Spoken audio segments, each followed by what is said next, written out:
Hello everyone, welcome to Sleepy Classes. And आज Wednesday है यानी कि पॉलिटी का डे है। तो पॉलिटी के 10 प्रीवियस ईयर क्वेश्चंस हम डिस्कस करेंगे along with the explanation. So let's get started. First question है फेयरली सिंपल क्वेश्चन कि consider the following statements. A constitutional government is a one in which first places effective restrictions on the individuals liberty in the interest of the state authority, second places effective restrictions on the authority of the state in the interest of individual liberty. Which of the following statement is correct? A, 1 only, B, 2 only, C, both 1 and 2, and D, neither 1 nor 2. So kindly mark your answers please.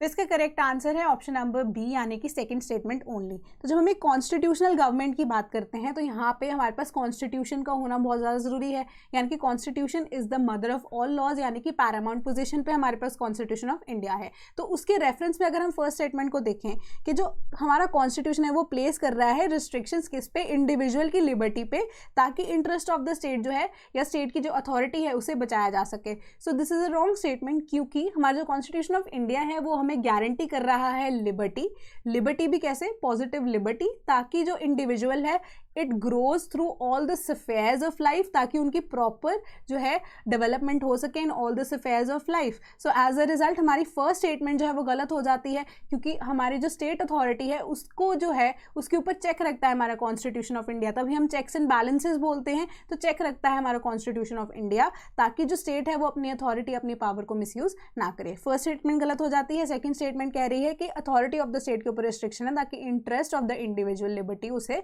बचाया जा सके। तो second statement सही हो जाती है, यानी कि ऑप्शन नंबर बी यानी कि सेकंड स्टेटमेंट बिल्कुल करेक्ट है। नेक्स्ट क्वेश्चन है हमारे पास मैच द फॉलोइंग। लिस्ट 1 में भी हैव द स्टेट, लिस्ट 2 में है formation year, A Nagaland, B Jharkhand, C Telangana and D Sikkim. List 2 में भी have years, 1 is 2000, B 1962, C या थर्ड जो अगर हम बात करें 1975, फोर्थ में भी have 2014। So kindly mark your answers please.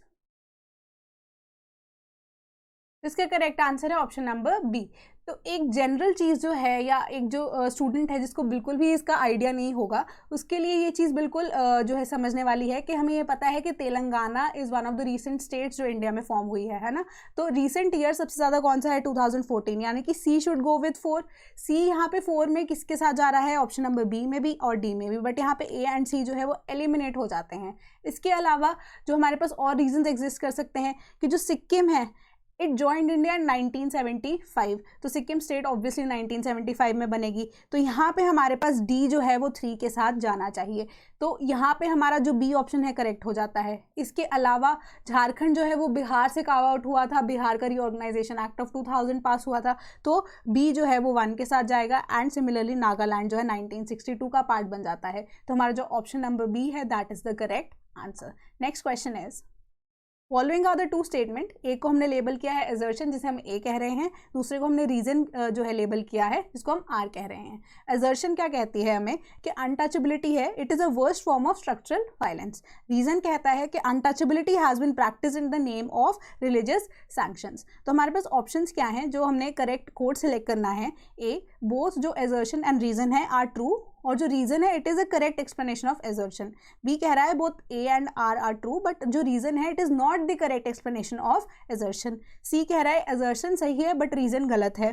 D कह रहा है कि एजर्शन ही गलत है, रीजन सही है। सो kindly mark your answers.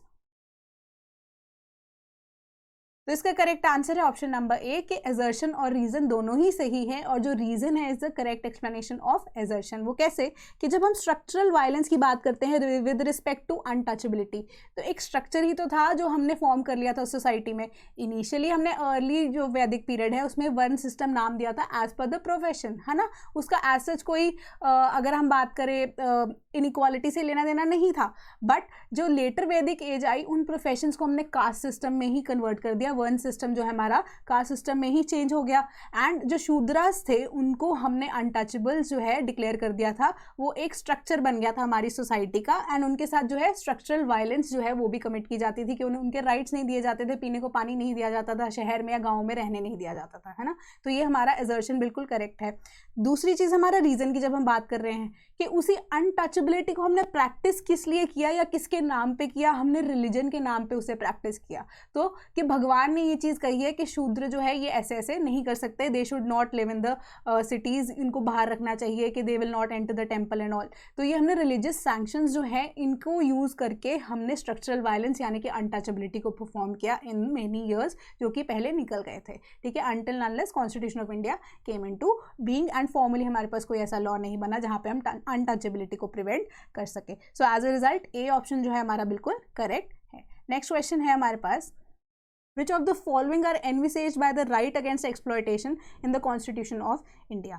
First, के prohibition of traffic in human beings and forced labor. Second, abolition of untouchability. Third, protection of interests of minorities. Fourth, prohibition of employment of children in factories and mines. Code है हमारे पास A 1, 2 and 4, B 2, 3 and 4, C 1 and 4 only, and D all of the above. तो इसका correct answer है option number C, that is 1 and 4 only. तो हम यहाँ पे बात कर रहे हैं राइट अगेंस्ट एक्सप्लॉयटेशन की, है ना। राइट अगेंस्ट एक्सप्लॉयटेशन में हमारे पास 2-3 चीज़ें जो हैं वो ही रहती हैं, यानी कि ह्यूमन ट्रैफिकिंग उसका पार्ट रहती है एक्सप्लॉयटेशन में। इसके अलावा हम फोर्स लेबर, बॉन्डेड लेबर या बेगार की बात करते हैं। इसके अलावा हम बात करते हैं employment of children and women in factories and hazards works यानी कि माइंस की बात कर रहे हैं। वेरएज अबॉलिशन ऑफ अनटचेबिलिटी की बात करते हैं तो वो राइट टू इक्वालिटी का पार्ट बन जाती है। Protection of interest of minorities का बात करते हैं कि माइनॉरिटीज़ के लिए अलग से ही राइट स्पेसिफाइड है कि जो इंटरेस्ट ऑफ माइनॉरिटीज़ हैं वो अपना कल्चर बचा सकते हैं, इंस्टीट्यूशंस भी अकॉर्डिंगली सेटअप कर सकते हैं, अपने लैंग्वेज को भी सेटअप कर सकते हैं। तो 2 and 3 are not a part of right against exploitation, 1 and 4 are part of right against exploitation. Fairly simple question था ये भी। Next question is match the following again.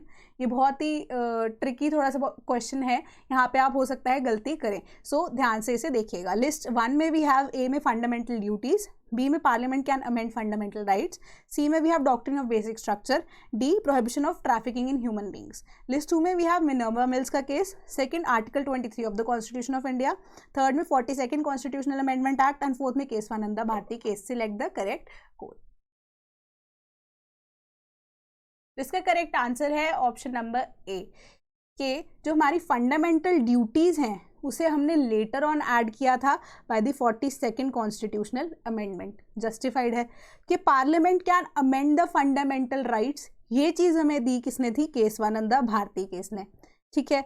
Doctrine of basic structure जो है उसे एक्चुअली में explain किसने किया था, मिनर्वा मिल्स के केस ने। And prohibition of trafficking in human beings जो है वो article 23 of the constitution of India है। तो अब ये क्वेरी ज़रूर आएगी कि डॉक्ट्रिन ऑफ बेसिक स्ट्रक्चर को हमने केशवानंदा भारती केस के साथ लिंक क्यों नहीं किया। वो इसलिए कि जो डॉक्ट्रिन ऑफ बेसिक स्ट्रक्चर है वो हमें डेफिनेटली जो है केशवानंदा भारती केस ने दिया था, बट जो मिनर्वा मिल्स का केस था जो 1980 में डिसाइड हुआ था उसमें एक्चुअली में ये चीज़ बताई गई थी कि क्या चीज़ पार्ट है हमारे बेसिक स्ट्रक्चर की और क्या चीज़ हमारे बेसिक स्ट्रक्चर का पार्ट नहीं है। दो केशवानंदा भारती केस के ऊपर लेबल है कि उसने डॉक्ट्रिन ऑफ बेसिक स्ट्रक्चर दिया है, बट वो एक्चुअली में था क्या, वो मिनर्वा मिल्स केस ने हमें एक्सप्लेन किया। तो ऑप्शन नंबर ए जो है that is the correct answer. So next question is which of the following is not correctly matched? A article 39A equal justice and free legal aid, B article 40 organization of village panchayat, C 44 जो है हमारे पास article that is uniform civil code, and D article 48 separation of judiciary from executive. इसका correct answer है option number D that is separation of judiciary from executive.